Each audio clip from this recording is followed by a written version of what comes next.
sebelumnya ya. Semoga kalian suka. Mengikuti suara derasnya angin, sosok pemuda itu sudah muncul di samping Xiaoyan. Dia mengulurkan tangannya dan berusaha membawa Xiaoyan pergi dengan paksa. Tangannya baru saja melakukan kontak dengan tubuh Xiaoyan ketika cahaya keemasan segera melintas melewati tubuh Xiaoyan. Ekspresi pemuda itu tiba-tiba berubah. Tubuhnya langsung ditarik ke belakang. Salah satu tangannya memegang tangan yang baru saja diulurkan. Wajahnya dipenuhi ketakutan saat dia melihat Xiaoyan. Mengapa orang ini selalu memukulku setiap kali aku menyentuhnya? Tuan muda ini membantumu karena kebaikan. Untungnya kali ini aku bereaksi tepat waktu. Kalau tidak, aku tidak tahu apa yang akan terjadi padaku, ucap pemuda berjubah putih itu. Xiao Jin, dia adalah kawanku, ucap Xiaoyan berteriak pelan di dalam hatinya. Setelah itu dia menoleh melihat pemuda berjubah putih itu. Hahaha, maafkan aku. Ada terlalu banyak teman kecil di tubuhku. Aku jamin hal ini tidak akan terjadi lagi, ucap Xiaoyan tidak bergerak. Yang dia lakukan hanyalah tersenyum dengan susah payah. Dia tidak mengatakan apapun lagi.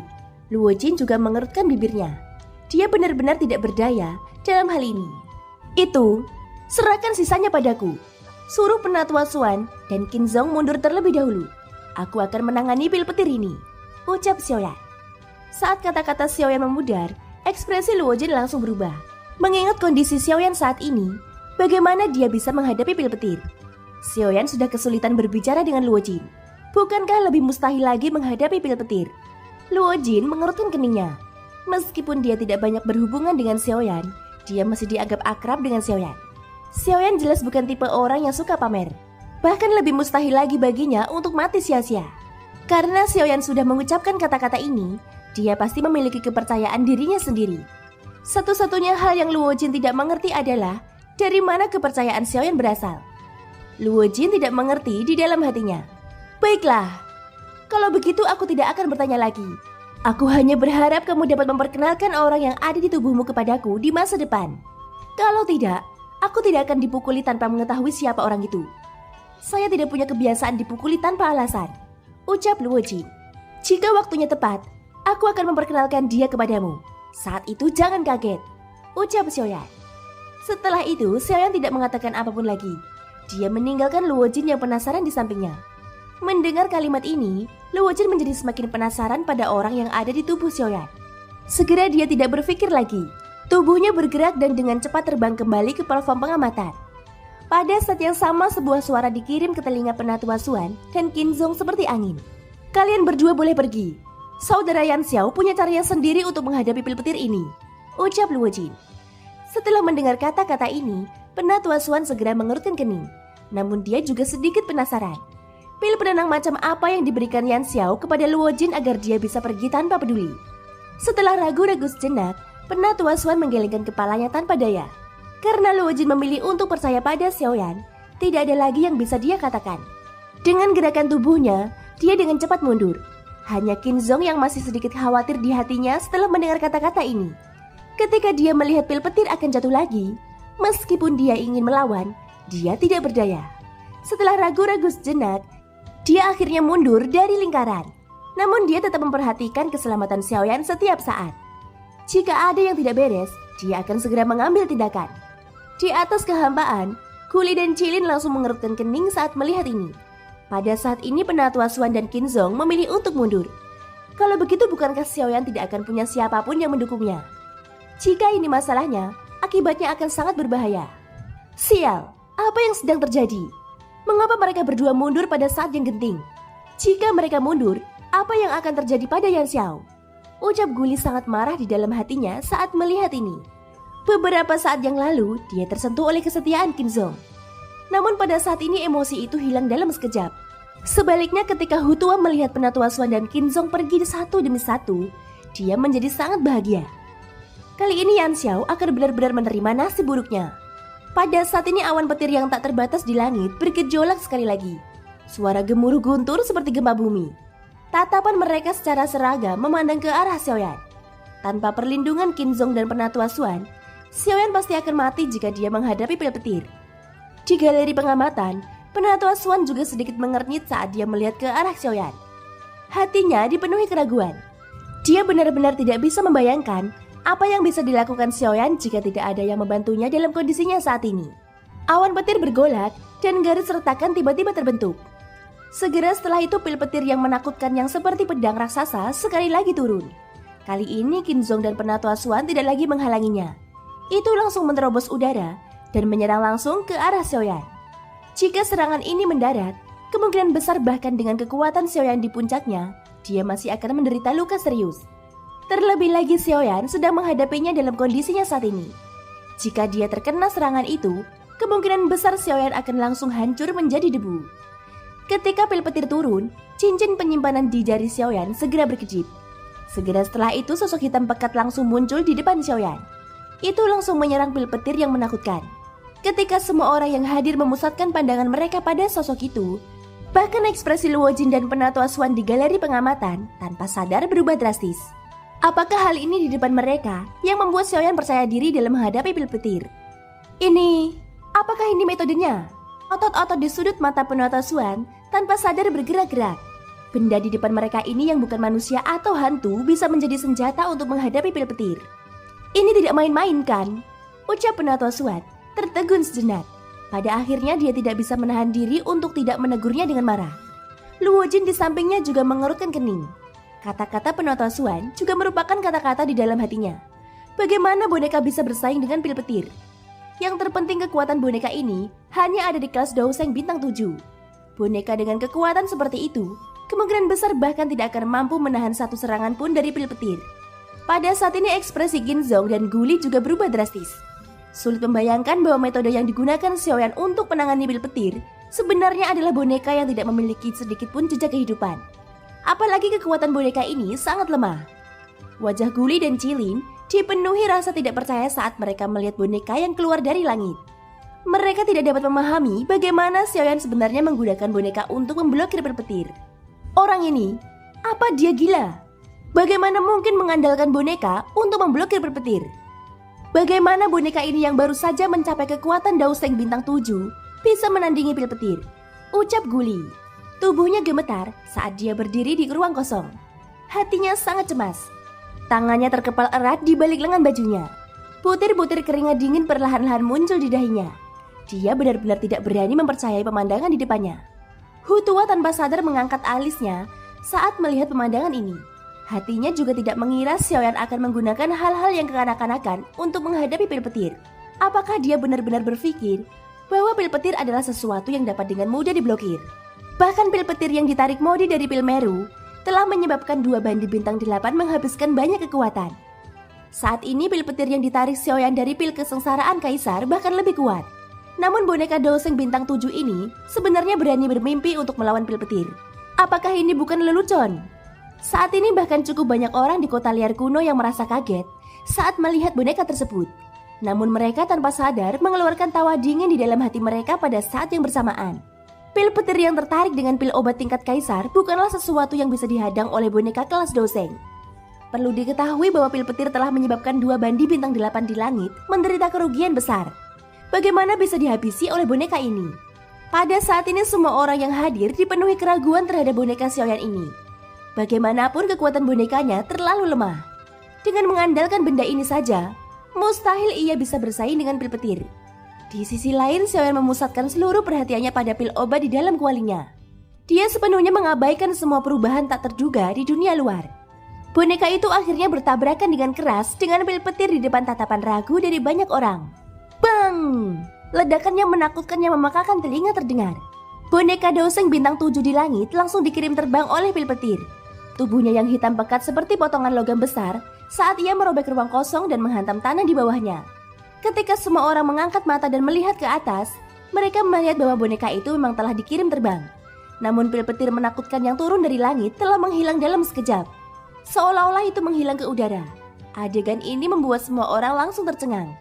Mungkinkah boneka itu dengan paksa menyebar pil petir? Begitu pemikiran ini muncul di benaknya, seluruh kerumunan langsung menjadi gempar. Kalau begitu, bukankah boneka ini benar-benar luar biasa? Ia mampu secara langsung membubarkan sambaran pil petir yang bahkan bandi bintang 8 tidak punya pilihan selain menganggapnya serius. Jika berita ini menyebar, mungkin akan menimbulkan keributan besar di dunia alkemis. Lagi pula pil petir ini adalah sesuatu yang dinanti-nantikan dan ditakuti oleh setiap alkemis. Mampu mengeluarkan pil petir berarti mereka telah menguasainya. Namun teror dan pil petir juga membuat mereka sangat pusing. Sekarang sebenarnya ada boneka yang bisa menahan pil petir. Bukankah ini impian puluhan ribu alkemis? Suara gemuruh muncul. Awan petir sepertinya sedang marah pada saat ini. Pil petir yang menakutkan menghantam satu demi satu. Ini dengan kejam menabrak Xiaoyan. Bersumpah untuk menghancurkan Xiaoyan menjadi beberapa bagian. Pada saat ini ledakan terdengar dari tanah di bawah.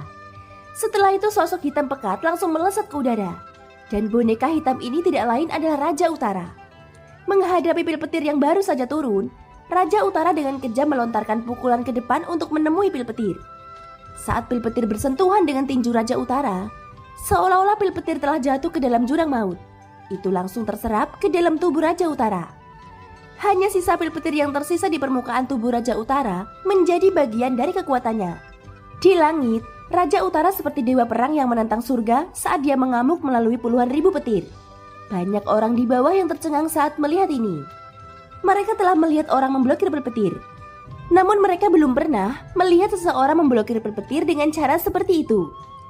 Setiap kali pil petir jatuh, Raja Utara akan langsung menyerang ke depan. Dia akan mengambil pil petir dan menghantamkannya ke tubuhnya. Meskipun lubang menakutkan akan terbentuk di tubuhnya, dia akan pulih dalam beberapa tarikan nafas. Setelah itu dia akan segera mengambil pil petir lagi. Bagaimana ini bisa terjadi? Dia sebenarnya mengambil pil petir seperti sedang mengambil seekor lalat. Dari penampilan Raja Utara yang menyerbu ke kiri dan ke kanan, sepertinya dia baru saja menusuk awan petir di atas kepalanya dan menelannya. Selain itu saat pil petir terus-menerus diserap ke dalam tubuh Raja Utara, beberapa bandi di langit dengan cepat menyadari bahwa kekuatan Raja Utara meningkat pada tingkat yang sangat menakutkan. Saat ini semua orang akhirnya mengerti. Pantas saja Xiaoyan berani menggunakan boneka kelas Daoseng untuk memblokir pil petir. Boneka ini adalah musuh dari pil petir. Selama ada pil petir, itu akan sepenuhnya ditelan oleh boneka tersebut. Setelah itu menjadi makanan baginya untuk menambah kekuatannya. Menambahkan identitas Xiaoyan sebagai seorang alkemis, pertumbuhan boneka ini bahkan lebih besar daripada murid jenius dari beberapa faksi besar. Sulit membayangkan tingkat menakutkan seperti apa yang akan dicapai oleh kekuatan boneka ini di masa depan. Hu Tuo dan Yan Bing juga melihat boneka ini. Wajah mereka akhirnya menunjukkan ekspresi serius. Saat ini mereka tidak punya pilihan selain mengakui bahwa kekuatan Xiaoyan benar-benar menakutkan. Bukan hanya bakat pelatihannya yang menakutkan, tetapi bahkan boneka ini pun sangat menantang surga. Sulit membayangkan betapa menakutkannya setelah matang sepenuhnya. Wajah Penatua Xuan dan Luo Jin juga dipenuhi dengan keterkejutan dari galeri pengamatan. Ini adalah pertama kalinya mereka melihat boneka dengan kemampuan yang begitu menakutkan.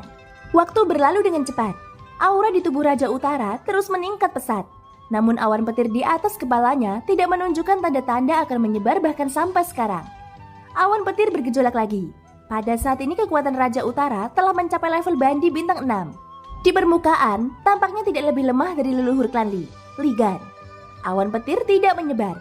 Di bawah tatapan kaget ribuan orang, kali ini Raja Utara dengan paksa menyerbu ke dalam badai petir yang bergejolak. Setelah suara gemuruh yang memakakan telinga, sosok berotot dengan asap hitam di sekujur tubuhnya terbang keluar. Awan petir juga berangsur-angsur menghilang. Pada saat ini kekuatan Raja Utara telah sepenuhnya stabil pada level bandi bintang 6. Kali ini Xiaoyan benar-benar mendapat banyak manfaat dari penyempurnaan pil tingkat kaisar. Tubuh Raja Utara perlahan turun dari langit. Tubuhnya digantung di samping tubuh Xiaoyan. Pil petir yang belum sepenuhnya dilahap terus mengalir di permukaan tubuhnya yang hitam pekat, menyebabkan ruang di sekitarnya mengeluarkan suara berderak. Pil petir terselesaikan. Pada saat ini hati Xiaoyan akhirnya rileks. Pil obat tingkat kaisar di dalam kualinya akhirnya berhasil dimurnikan. Xiaoyan menghela nafas panjang dari udara keruh yang selama ini tertahan di dadanya. Wajahnya tampak pucat. Tubuhnya yang duduk tanpa sadar bergoyang. Kelelahan ekstrim dari Doki dan kekuatan spiritualnya menyebabkan dia sedikit pusing. Xiaoyan mengeraskan hatinya. Dia dengan paksa membuka matanya yang akan menutup. Giginya dengan keras menggigit ujung lidahnya. Xiaoyan juga mengambil kesempatan ini untuk buru-buru mengeluarkan pil tingkat kaisar yang dia peroleh dari cincin penyimpanan Hemu. Dia tidak ragu-ragu dan langsung mengkonsumsinya. Pil obat tingkat kaisar ini bahkan lebih efektif daripada yang dia berikan kepada Qinzong sebelumnya.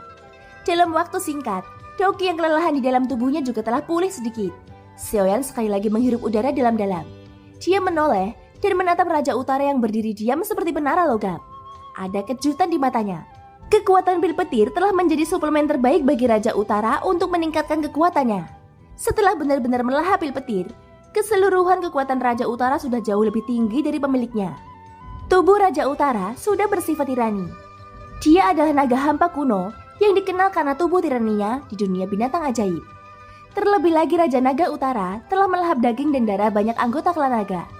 Tubuhnya bahkan lebih kejam dari sebelumnya. Selain itu, api surgawi Xiaoyan merupakan penyempurnaan khusus, dan dia mendapat dukungan dari pil petir dari pil obat tingkat kaisar. Raja Utara saat ini mungkin tak terkalahkan di seluruh ranah bandi bintang 7. Dengan cara ini Raja Utara telah menjadi penolong hebat bagi Xiaoyan. Xiaoyan mengungkapkan senyuman gembira saat dia melihat monster hitam pekat yang menakutkan di depannya. Di masa lalu dia telah menyempurnakan cukup banyak boneka, namun batas kekuatan boneka itu hanyalah kelas Dozun. Pada saat itu tubuh bonekanya sudah sangat keras. Itu sedingin dan sekeras sepotong logam besar. Pada saat ini, kondisi Raja Utara menunjukkan bahwa kekuatannya masih bisa ditingkatkan. Hal itu juga menarik minat Xiaoyan. Dia ingin melihat batasan masa depan Raja Utara. Sebuah pikiran tiba-tiba terlintas di benak Xiaoyan saat dia sedang berpikir. Dewa hitam gelap di depannya tampaknya telah menerima perintah. Tubuhnya yang kuat tiba-tiba bergerak. Itu miring dan sebuah kayu diayunkan dengan keras. Itu menabrak ruang kosong di depan Raja Utara.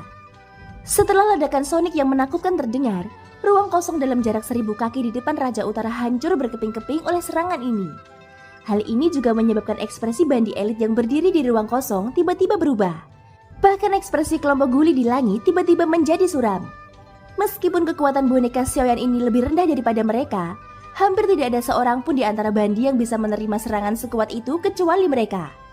Tak disangka kekuatan boneka ini sudah begitu besar. Sudut mulut penatua Xuan berkedut saat dia melihat dari tribun penonton. Dia kehilangan kata-kata. Di sampingnya, Luo Jin menyipitkan matanya saat dia melihat ke arah Raja Utara. Ada kilatan di matanya.